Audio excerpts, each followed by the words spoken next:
Heyo, I'm Pieta and I like doing art. I've been drawing ever since I was a little potato spud, and over the years I've made various mistakes, or as Bob Ross would say, happy little accidents, some of which I'll be sharing with you here today. So what I'm defining as mistakes are things spawned from ignorance that look unappealing and are not a part of the art style. Remember that some of these things might work for some people and for some art styles, but personally for my art they were harmful. I hope sharing these will help someone else with their art journey. So let's get going! Starting with mistakes I've made in childhood, number 1. Side-facing noses on front-facing characters. Yeah, whether it was an animal or a person, I would often just plop, kind of slap the nose on the face the only way I knew how, which was making it face either left or right. Learning to draw front-facing noses was a bit of a struggle for me since it never came out looking right. But eventually, with practice, I finally got the gist of it and my characters no longer look like their face had been smashed flat on a stone wall. 2. Faulty proportions. I think this is something everyone has had problems with. Basically, stretched out legs and too short arms decorated with stubby fingers were my biggest downfall back then. Big heads and uneven eyes also. I mean, geez, what the heck is this? Safe to say that getting access to the internet helped a lot. I'm the only art freak in my family, so I never had the opportunity to learn basics from a teacher. So seeing Pinterest drawing tutorials that actually explained the basics made me advance a lot in this aspect.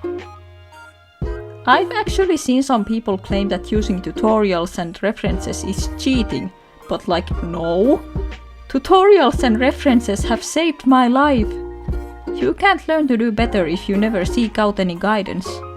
Going to when I finally got into digital art, number 3. Not being bold enough with my shading. I mean, yeah, there are some kinds of darker smudges there, but it just looks more like dirt than anything. I had no idea about color theory, so I mostly shaded with black or greyish colors, using mainly the airbrush, yay! So it's no wonder my drawings came out looking like poop with those resources. Starker shadows and contrasts help the piece catch and hold the eye better. It's recommended to switch your work in progress to grayscale once in a while and look at it from far away to see if you need to make the shading darker and adjust it accordingly. 4. Drawing all on one layer. Yeah, so this is a thing I used to do. I didn't even sketch really, I just put line art, colors and the aforementioned shades all in one layer. I might have occasionally had a base or a tracing pose underneath, but that's about it. The actual drawing always took place on a singular layer. I know there are artists out there that work wonders with extremely limited layers, but I personally need at least 20 to be able to draw coherently these days. It helps me separate the parts and pieces of the artwork and makes it easier to edit things. 5. Keeping the skin colored no matter the character's surroundings. This is something I grasped just recently, so let me explain. Skin doesn't always look like skin. Up until last year, I mostly kept my character's skin colors looking like how skin does in plain daylight. But the thing is, many of these drawings did not take place in plain daylight.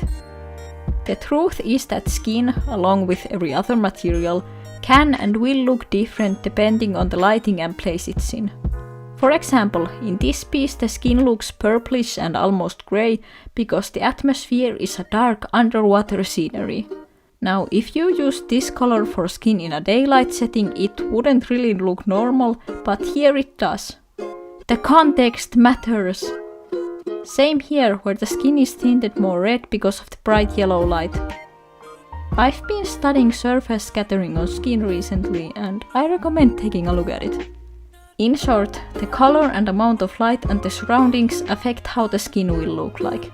Usually it's not a huge change, most often you should just tint the color a little towards purple, blue, red or yellow to get the desired effect. To sum everything up, learn anatomy, shade properly and use as many layers as you need to.